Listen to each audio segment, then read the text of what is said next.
आज से अपने इस वीडियो में हम मॉडल सेट 1 के लघुतरीय प्रश्नों के सेकंड पार्ट को देखेंगे। पहले पार्ट में हमने 11 प्रश्नों को बनाया था। अपने इस पार्ट में भी हम लोग रिमेनिंग 11 क्वेश्चनों को यानी कि बाकी 11 बचे क्वेश्चनों को बनाएंगे, जिसमें कि हमारा क्वेश्चन नंबर 12 आज का सबसे पहला लघुतरीय प्रश्न क्वेश्चन नंबर 12। क्वेश्चन कहता है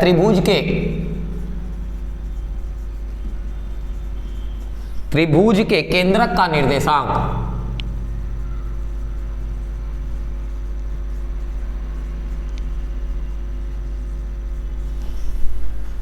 1,3 है तथा त्रिभुज के दो शीर्ष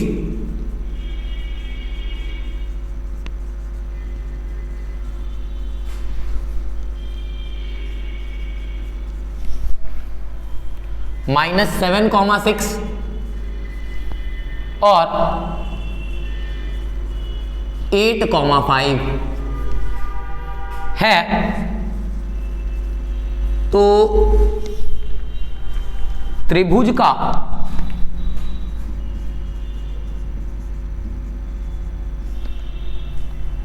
तीसरा शीर्ष निकालें।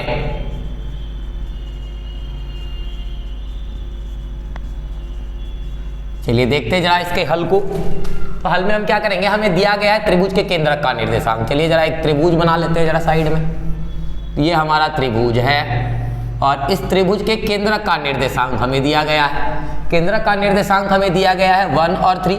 केंद्रक को हम लोग मान लेते हैं x और y, और दो और भुजा का निर्देशांक मान लीजिए, अगर इसका नाम हम a, b, c और केंद्र का नाम o रख देते हैं, तो इस केंद्र o का निर्देशांक हमें दिया गया है। और दो शीर्ष, इस वाले शीर्ष को हम लिख देते हैं -7 और 6, और इस वाले शीर्ष को हमने लिख दिया 8 और 5।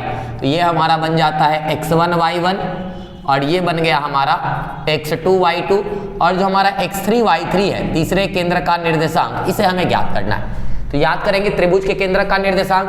त्रिभुज के केंद्र का निर्देशांक के लिए x का मान क्या होता है, x बराबर होता है x1 plus x2 plus x3 by 3, यानी कि x के जगह हमारा है 1, x1 के जगह हमारा -7 प्लस x2 के जगह है हमारा 8 और प्लस x3 बाई 3।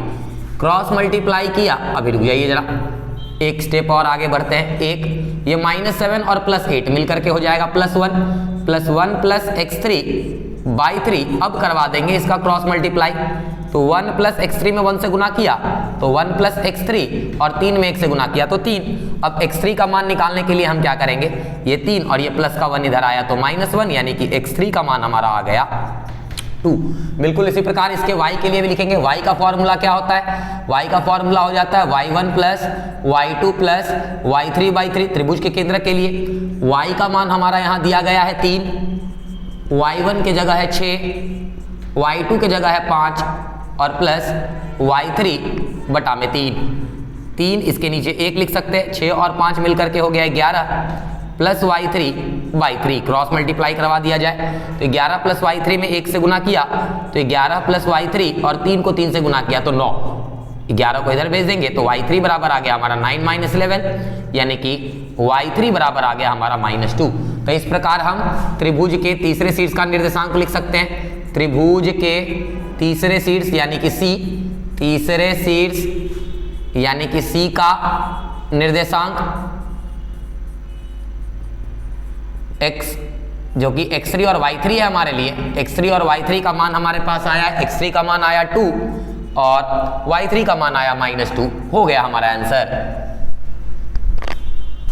आते हैं हम अपने अगले सवाल यानी कि क्वेश्चन नंबर 13 में, जिसमें कहा है कि यदि पाई बराबर 180 डिग्री तो sine square pi by 3 plus tan square pi by 6 और minus cos square pi by 2 का मान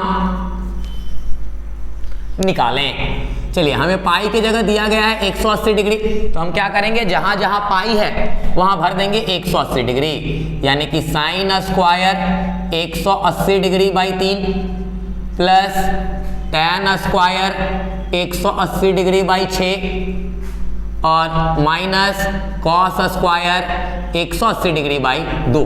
चलिए 3 से अगर इसको काटे तो ये 60 बार में कटेगा, 6 से इसको काटे तो ये 30 बार में कटेगा, और 2 से काटे तो 90 बार में कटेगा। चलिए जनाब हमारे पास क्या गया है, हमारे पास आ गया साइन स्क्वायर 60 डिग्री। चलिए एक लाइन मन करे तो इसको भी लिख लेते हैं। आ गया हमारे पास sine square 60 degree plus ten square 30 degree और माइनस कॉस स्क्वायर 90 डिग्री। चलिए मानों को लिख लेते हैं। तो हमें याद है साइन 60 का मान होता है √3/2, तो साइन स्क्वायर 60 डिग्री यानी कि √3/2 का स्क्वायर और प्लस टेन स्क्वायर 30 यानी टेन 30 का मान होता है 1/√3, तो टेन स्क्वायर 30 यानी 1/√3 का स्क्वायर और माइनस कॉस 90 का वैल्यू होता है 0 यानी कि 0 का स्क्वायर। तो √3 का स्क्वायर हो गया 3, 2 का स्क्वायर हो गया 4, 1 का स्क्वायर 1, √3 का स्क्वायर 3 और ये 0 रहे ना रहे, इससे कोई फर्क ही हमें नहीं पड़ने वाला तो लिखते ही नहीं है। चलिए जब फर्क ही नहीं पड़ रहा है तो नहीं लिखेंगे। 4 और 3 का एलसीएम 12, 4 से 3 बार में 3 को 3 से गुना किया तो 9, 3 से ये 12, 4 बार में 4 को 1 से गुना किया 4, 9 और 4 मिलकर के हो गया 13/12 हमारा आंसर। 13 के बाद आते हैं हम अपने अगले सवाल यानी कि क्वेश्चन नंबर 14 में। क्वेश्चन नंबर 14 है हमारा, सिद्ध कीजिए कि cos theta plus sine theta का होल स्क्वायर और plus cos theta minus sine theta का होल स्क्वायर बराबर में 2। चलिए जरा इसे हल करते हैं जरा, ठीक है। तो हल करके हमें 2 लाना है, तो हम अपना LHS देखते हैं। LHS हमारा क्या है, LHS है हमारा cos theta plus sine theta का होल स्क्वायर और plus cos theta minus sine theta का होल स्क्वायर। चलिए जरा इसको भी a प्लस बी के होल स्क्वायर पे तोड़ देते हैं और इसको भी तोड़ देते हैं a माइनस बी के होल स्क्वायर पे। चलिए तो a प्लस बी का होल स्क्वायर यानी कि a स्क्वायर तो cos square theta plus b square यानी कि साइन स्क्वायर थीटा और प्लस 2ab यानी 2a के जगह हमारा कॉस थीटा और b के जगह साइन थीटा।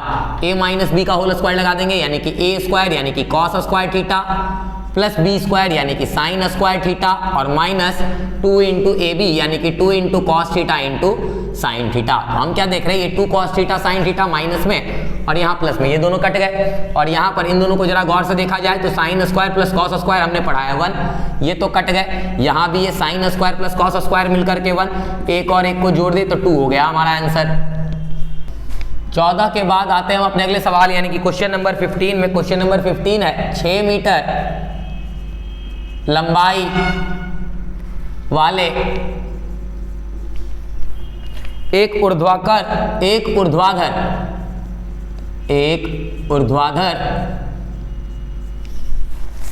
स्तंभ की छाया की लंबाई 4 मीटर है।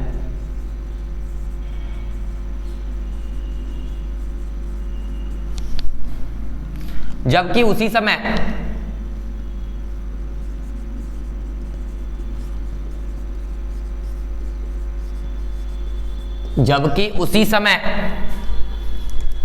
एक मीनार की छाया की लंबाई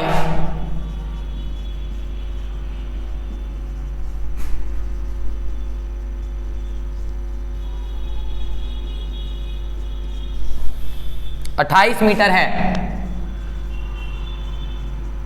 तो मीनार की ऊंचाई निकालें।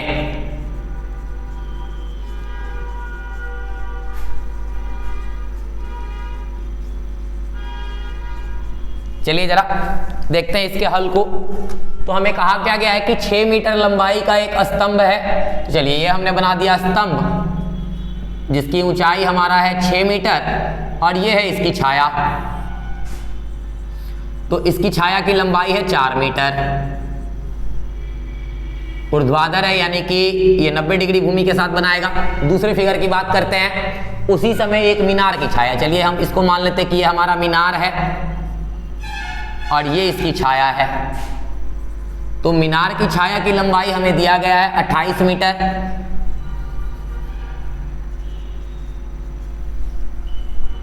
हमें निकालना है मीनार की ऊंचाई। चलिए जरा ध्यान से देखेंगे, नाम लिख देते हैं त्रिभुजों का, इसका नाम लिख देते ए बी सी, इसका नाम लिख दिया मान लीजिए पी क्यू और आर, ये भी यहाँ 90 डिग्री बनेगा।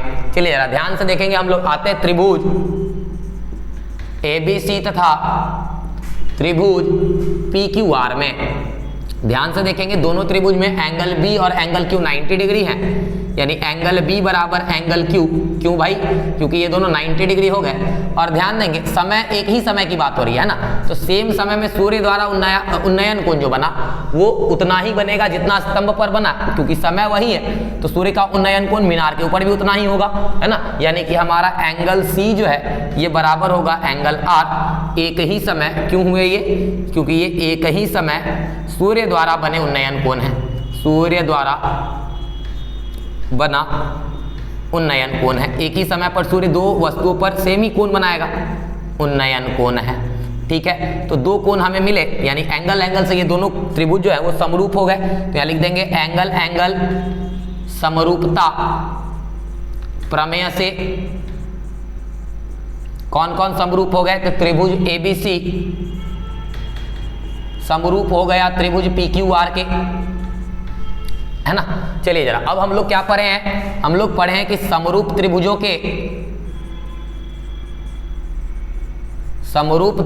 के संगत भुजाओं का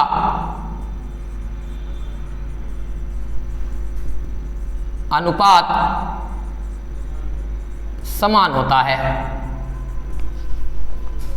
यानी जो समरूप त्रिभुज हैं इनके भुजाओं का अनुपात समान, यानी अगर इनके भुजा को देखें तो इधर से ए बी, इस साइड से पी क्यू, यानी कि ए बी बटा में पी क्यू बराबर होगा। अगर यहाँ से बी सी देख रहे हैं तो यहाँ से क्यू आर, बी सी बटा में क्यू आर बराबर होगा। इस साइड से अगर ए सी देख रहे हैं तो यहाँ से P R, A C by P R. अब हमें इन दोनों फिगर में ए सी और पी आर का काम नहीं है, तो इस वाले को हम आगे लेकर के नहीं चल रहे हैं क्योंकि इसका काम ही नहीं है। चलिए जरा ए बी के जगह देखते हैं। ए बी के जगह हमारा मान है 6 मीटर। पी क्यू की बात करते हैं, पी क्यू का मान हमें निकालना है। चलिए इसकी ऊंचाई को हम x मान लिया, तो ये x आ गया बराबर। बी सी के जगह हमारा है 4 मीटर और क्यू आर के जगह है 28 मीटर। चलिए जरा 4 से इस 28 को काट दिया 7 बार में, क्रॉस मल्टीप्लाई करवाया तो x को 1 से गुना करवाया तो x, और 6 को 7 से गुना करवाया तो 42।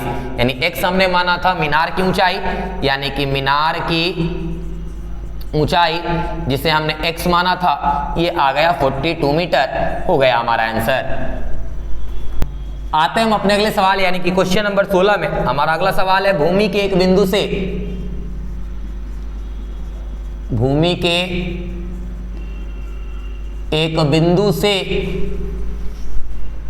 जो मीनार के पाद बिंदु से,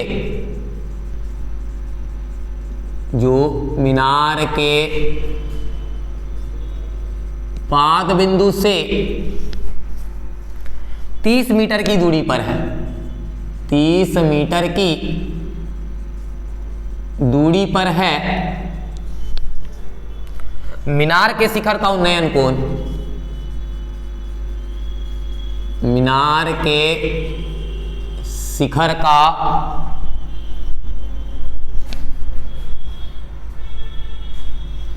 उन्नयन कोण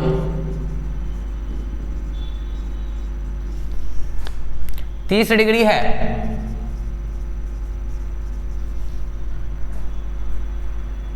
मीनार की ऊंचाई ज्ञात करें, मीनार की ऊंचाई ज्ञात करें। चलिए जरा इसके हल को देखते हैं हम लोग। तो हमें क्या दिया गया है? भूमि के एक बिंदु से जो मीनार के पाद बिंदु से दूरी 30 मीटर की दूरी पर है, तो मान लीजिए ये हमारा एक मीनार है और इस मीनार के पाद बिंदु से 30 मीटर की दूरी पर, यहाँ 30 मीटर की दूरी पर एक बिंदु है और इस बिंदु से मीनार के शिखर का उन्नयन कोण 30 डिग्री है। यहाँ से मीनार के शिखर का उन्नयन कोण 30 डिग्री है।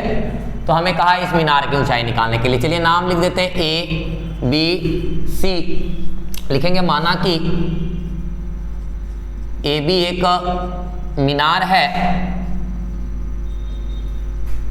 जिसके पाद बिंदु बी से 30 मीटर दूर बिंदु C स्थित है। भूमि के बिंदु C से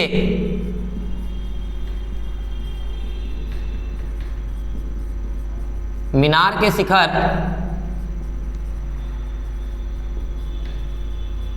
A का उन्नयन कोण 30 डिग्री है। चलिए जरा अब ध्यान से देखते हैं हम लोग अपने त्रिभुज ABC में। तो इस त्रिभुज ABC में हमारा एंगल B जो है ये समकोण यानी कि 90 डिग्री बन रहा है, और इस वाले एंगल के लिए ये वाला भुजा हमारा P हो जाएगा, एंगल के जस्ट सामने P, और दिया है B, है ना, यानी हमें निकालना है P, दिया है B, P और B का रिलेशन tan में, यानी कि tan 30 डिग्री बराबर P बाई B, यानी P के जगह AB और B के जगह BC। चलिए जरा tan 30 का मान 1/√3, AB का मान हमें निकालना ही है, AB ही रहने देते हैं, और BC का मान है हमारा 30, या इसको चलिए x मान लेते हैं, लिख देते हैं इसको x। चलिए जरा क्रॉस मल्टीप्लाई किए तो √3x बराबर 30। यहाँ से यदि हम x का मान निकालना चाहें तो 30/√3, नीचे रूट आ गया तो हर पर में करण, यानी √3 से ऊपर भी गुना और √3 से नीचे भी, यानी कि x बराबर 30√3 और नीचे √3 गुना होकर के हो गए 3 से ये 30 कट गया 10 बार में, यानी कि x का मान आ गया 10√3, यानी कि x माने थे हमने मीनार की ऊंचाई को, यानी मीनार की ऊंचाई जिसे हम लोग x मान रहे हैं ये आ गया हमारा 10√3 मीटर। अगर √3 का मान दिया जाए तो यहाँ रखेंगे, नहीं दिया जाए तो नहीं रखेंगे। इस वाले क्वेश्चन में नहीं दिया गया है, नहीं रखते हैं। आते हैं हम अपने अगले सवाल यानी कि क्वेश्चन नंबर 17 में। हमारा अगला सवाल है किसी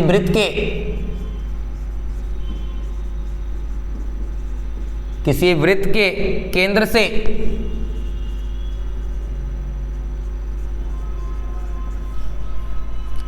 पांच सेंटीमीटर दूर स्थित बिंदु A से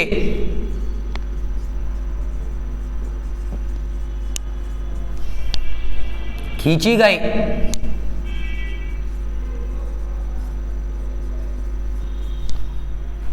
स्पर्श रेखा की लंबाई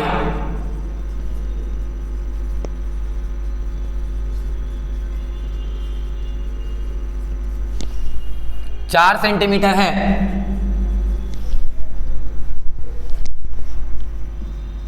तो वृत्त की त्रिज्या निकालें।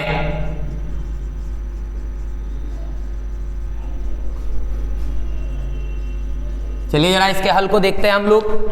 तो हमें कहा वृत्त के केंद्र से 5 सेंटीमीटर दूर, चलिए बना लेते हैं एक वृत्त, और इस वृत्त का ये केंद्र और इस केंद्र से ये 5 सेंटीमीटर दूर स्थित बिंदु A है, ये 5 सेंटीमीटर की दूरी, और इस बिंदु से हम लोग इसके केंद्र को हम लोग O मान लेते हैं। इस A से बाह्य बिंदु A से स्पर्श रेखा की लंबाई हमें कहा गया। चलिए जरा इस वृत्त को थोड़ा अच्छे से बना देते हैं, है ना। चलिए अब इस स्पर्श रेखा की लंबाई कहा गया कि 4 सेंटीमीटर है, और हमें पूछा गया इस वृत्त की त्रिज्या, ये वाला, इस वाले बिंदु का नाम अगर B लिख दें तो ये हमारा त्रिभुज AOB बन रहा है ना। तो इसकी त्रिज्या यानी कि BO का मान हमें पूछा गया है। चलिए जरा ध्यान से देखते हैं। तो आ जाते हैं हम लोग त्रिभुज AOB में। AOB में हमारा ये वाला जो एंगल है ये 90 डिग्री होगा। क्यों होगा भाई? एंगल B जो है ये हमारा 90 डिग्री है। क्यों है? क्योंकि स्पर्श रेखा का स्पर्श बिंदु त्रिज्या पर लंब होती है, लंब यानी कि 90 डिग्री लंब होती है। चलिए जरा, यानी ये वाला कोण हमें मिल गया है 90 डिग्री, तो इस 90 डिग्री के सामने वाला कोण है ना, समकोण के सामने वाला कोण कर्ण होता है, यानी H बराबर हमारे पास 5 सेंटीमीटर, और इस वाले भुजा को अगर P मान लें, लंब मान लें, तो P हमारा 4 सेंटीमीटर, यानी कि आधार नहीं मालूम है हमें इस समकोण त्रिभुज में, है ना। तो इस समकोण त्रिभुज में आधार निकालने का फॉर्मूला लगा देंगे पाइथागोरस सूत्र यानी या पाइथागोरस प्रमेय। तो पाइथागोरस प्रमेय के अनुसार हमें क्या मालूम है कि कर्ण का स्क्वायर बराबर लंब स्क्वायर प्लस आधार स्क्वायर होता है। यहां से अगर b का फॉर्मूला निकालें तो रूट अंडर h का स्क्वायर माइनस p का स्क्वायर यानी कि रूट अंडर h के जगह हमारा 5 का स्क्वायर और माइनस p के जगह 4 का स्क्वायर जो भी आएगा सेंटीमीटर में। तो 5 का स्क्वायर 25 और 4 का 16, 25 में से 16 को घटाया तो रूट 9 और रूट 9 का मान होता है 3 यानी b बराबर आ गया हमारा 3 सेंटीमीटर और b ही था हमारा इस वृत्त की त्रिज्या यानी वृत्त की त्रिज्या OB जो कि हमारा आया है 3 सेंटीमीटर। आते हैं हम 17 के बाद अपने अगले क्वेश्चन यानी कि क्वेश्चन नंबर 18 में। हमारा अगला क्वेश्चन है 6 सेंटीमीटर त्रिज्या वाले एक वृत्त में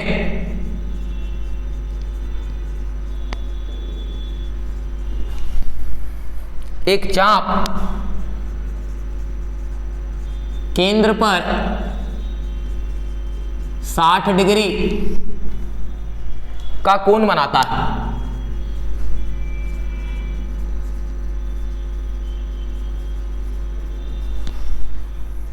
त्रिज्यखंड का क्षेत्रफल निकालें।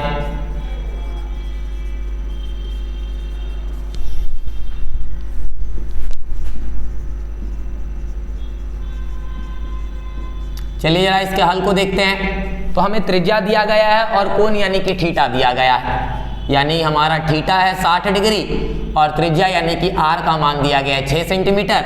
हमें पूछा गया त्रिज्यखंड का क्षेत्रफल। तो हम लोग फॉर्मूला पढ़े हैं त्रिज्यखंड के क्षेत्रफल के लिए थीटा बाई 360 डिग्री गुने पाई आर स्क्वायर। तो थीटा के जगह हमारा कोण 60 डिग्री, नीचे में 360 डिग्री, पाई के जगह रखा 22/7 और आर यानी त्रिज्या के जगह 6 यानी स्क्वायर है तो 2 बार। अब क्षेत्रफल हमेशा वर्ग इकाई यानी कि सेंटीमीटर स्क्वायर। 60 से 360 को काट दिया 6 बार में और 6 से 6 को काट दिया, 22 को 6 से गुना किया 132/7 सेंटीमीटर स्क्वायर हो गया हमारा आंसर। आते हैं हम अपने अगले सवाल यानी कि क्वेश्चन नंबर 19 में। हमारा अगला सवाल है किसी बेलन के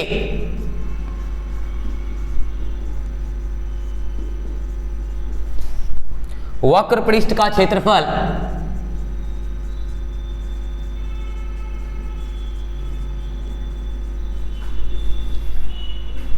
1760 सेंटीमीटर स्क्वायर एवं इसके आधार की त्रिज्या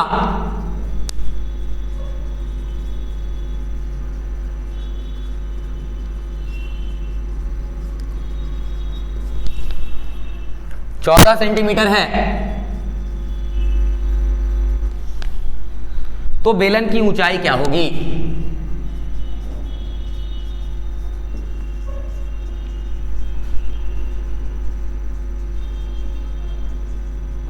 चलिए जरा हल करते हैं इसको। हमें दिया क्या गया है? हमें दिया गया बेलन का वक्र पृष्ठीय क्षेत्रफल। वक्र पृष्ठीय क्षेत्रफल बोले तो बेलन का 2πRh का मान दिया गया है हमें 1760 सेंटीमीटर स्क्वायर और इसकी त्रिज्या दी गई है। त्रिज्या यानी कि r का मान दिया गया है हमें 14 सेंटीमीटर, हमें ऊंचाई h का मान पूछा है। तो चलिए जरा ध्यान देते हैं, हमें दिया गया 2πRh बराबर 1760, तो 2 के जगह हमारा 22/7, r के जगह 14 गुने h बराबर 1760। 22 से ही काट देते हैं, 22 से काटा तो 8 बार में 176 और 1 बार में 0, 7 से काट दिया इस 14 को 2 बार में, 2 से 80 को काटा 40 बार में और 2 से इस 40 को काट दिया 20 बार में, यानी कि h बराबर आ गया 20 सेंटीमीटर। यानी कि बेलन की ऊंचाई हो गई, यानी बेलन की ऊंचाई जिसे हमने h लिख रहा है 20 सेंटीमीटर हो गया हमारा आंसर। 19 के बाद आते हैं हम अपने अगले सवाल यानी कि क्वेश्चन नंबर 20 में। हमारा 20वां सवाल है, दो घनों के किनारे की लंबाई 6 सेंटीमीटर और 8 सेंटीमीटर है।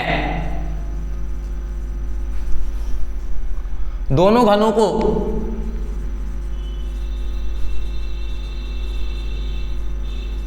दोनों घनों को एक साथ जोड़ने पर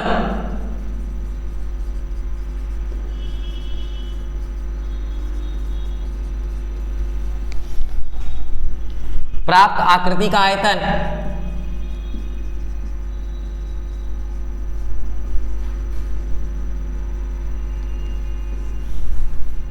ज्ञात करें। चलिए जरा हल करते इसको भी। तो दो घन दिए गए हमें, पहले घन का किनारा, पहले घन का किनारा यानी कि A1 हमारा है 6 सेंटीमीटर और दूसरे घन का किनारा जिसे हम लोग A2 लिख रहे हैं, A2 है हमारा 8 सेंटीमीटर। इन दोनों घनों को जोड़ देना है और इन दोनों को जोड़ने पर जो आकृति बनेगी उसका आयतन हमें निकालना है। तो आकृति का आयतन हो जाएगा, आकृति का आयतन बराबर हो जाएगा पहले घन का आयतन प्लस दूसरे घन का आयतन। तो पहले घन का आयतन यानी कि भुजा का क्यूब, किनारे का क्यूब, किनारा हमारा A1 है यानी कि A1 का क्यूब और प्लस दूसरे घन का किनारा यानी कि A2 का क्यूब। A1 का मान है हमारा 6 सेंटीमीटर यानी कि 6 सेंटीमीटर का क्यूब और प्लस A2 का मान है हमारा 8 सेंटीमीटर यानी कि 8 सेंटीमीटर का क्यूब। 6 का क्यूब हो जाता है 216 और 8 का क्यूब हो जाता है 512। अब इन दोनों को जरा जोड़ देते हैं तो 6 2 8, 1 और 1 2 और 5 और 2 728 सेंटीमीटर क्यूब आ गया हमारा आंसर। आते 20 के बाद हम अपने अगले क्वेश्चन यानी कि क्वेश्चन नंबर 21 में कहा है निम्नांकित बारंबारता बंटन सारणी का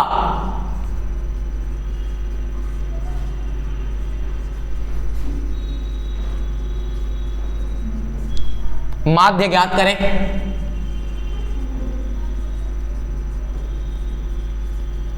जिसमें हमें इस प्रकार से दिया गया है,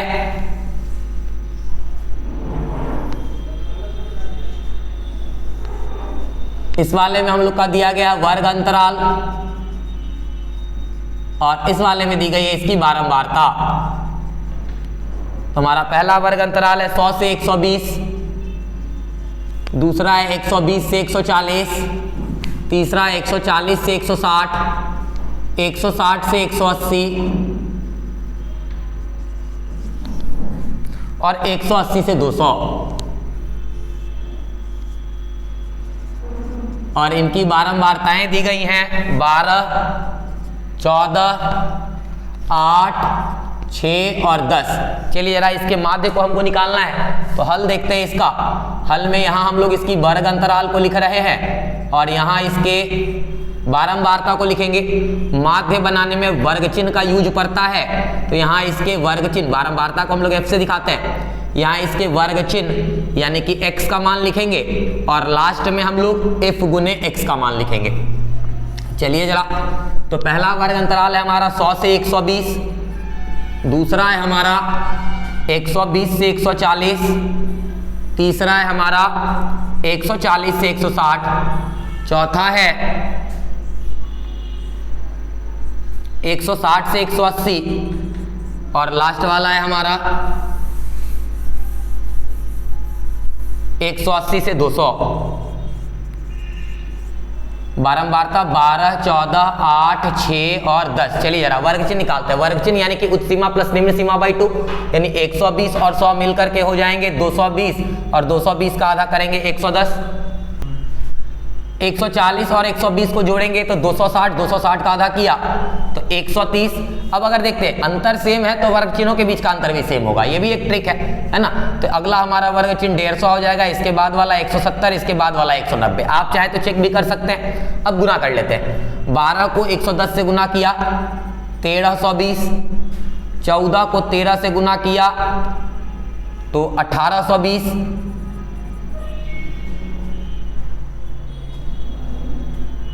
15 को 150 को 8 से गुना किया तो 1200, 170 को 6 से गुना किया 1020 और 190 को 10 से गुना करेंगे तो 1900। यहाँ पर हम लोग निकालेंगे सिग्मा fx का मान और यहाँ हम लोग निकालेंगे सिग्मा एफ का मान। चलिए अब जोड़ लेते जरा, तो लड्डू लड्डू लड्डू लड्डू लड्डू, ये सारे लड्डू हो गए। यहाँ 2 2 4 और 2 6, यहाँ गिनते हैं 8 3 11 2 13 और 9 22 का 2 कैरी हो गया 2, 1 2 3 4 5 और 2 मिलकर के हो गए 7, यानी कि 7260 आ गया। जब इन सभी को जोड़ते हैं तो 4 2 6 8 14 6 20 का 0 कैरी 2, 1 2 और 3 और 2 5 मिलकर हो गए। अब हमें माध्य निकालना है, तो माध्य का फॉर्मूला हमने पढ़ा है sigma F x by sigma F. Sigma F x का मान हमने लाया 7260 और सिग्मा एफ का मान हमने लाया 50। लड्डू से लड्डू को काट दिया, 5 से काटते हैं पॉइंट में ले जाते हैं, तो 14 बार में 70, 2 और 6 5 बार में 25, 1 और 0 यानी 145.2 आ गया हमारा माध्य। आते हैं अपने अगले सवाल यानी कि क्वेश्चन नंबर 22 में। अगला सवाल है हमारा 20 बल्बों के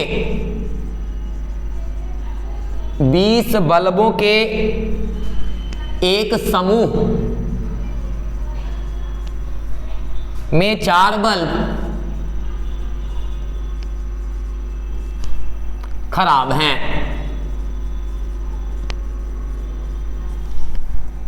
इस समूह में से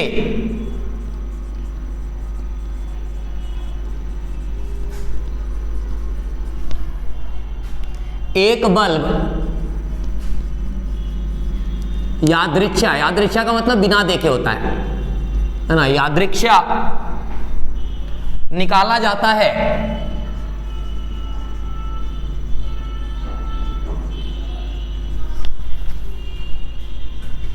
इसकी क्या प्रायिकता है कि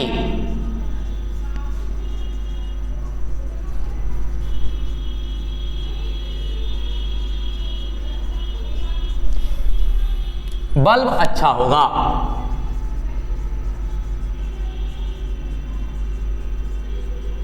चलिए जरा इसके हल को देखते हैं हम लोग। तो हमें कुल बल्ब कितने दिए गए हैं 20, यानी कुल बल्बों की संख्या 20 है। चलिए और हमें दिया गया कि इसमें कुल 4 बल्ब खराब है, यानी कि खराब बल्बों की संख्या, तो खराब बल्बों की संख्या हमारा 4। तो बल्ब अच्छे कितने हैं, तो हम अच्छे बल्बों की संख्या निकाल लेते हैं। अच्छे बल्बों की संख्या 20 बल्ब थे टोटल, जिसमें कि 4 खराब है, तो अच्छे कितने हैं, यानी 20 - 4 सर 16 बल्ब अच्छे हैं। हमें निकालना अच्छा बल्ब होने की प्रायिकता। हमें क्या निकालना है, अच्छा बल्ब होने की प्रायिकता। और हमने प्रायिकता बराबर पढ़ा है कुल अनुकूल परिणाम बटा कुल संभव परिणाम। तो कुल अनुकूल परिणाम कितने हैं अच्छे बल्बों के, तो अच्छे बल्बों के कुल अनुकूल परिणाम है 16 और कुल बल्ब हमारा कुल संभव परिणाम बन जाएगा 20। 4 से इसको 4 बार में काटा, इसको 5 बार में, यानी कि 4/5 हो गया हमारा आंसर। अपने इस वीडियो में हम यहीं तक करने जा रहे हैं। अपने अगले वीडियो में हम मॉडल सेट 1 के ही दीर्घ उत्तरीय प्रश्नों को करेंगे। तब तक पढ़ते रहिए, आगे बढ़ते रहिए।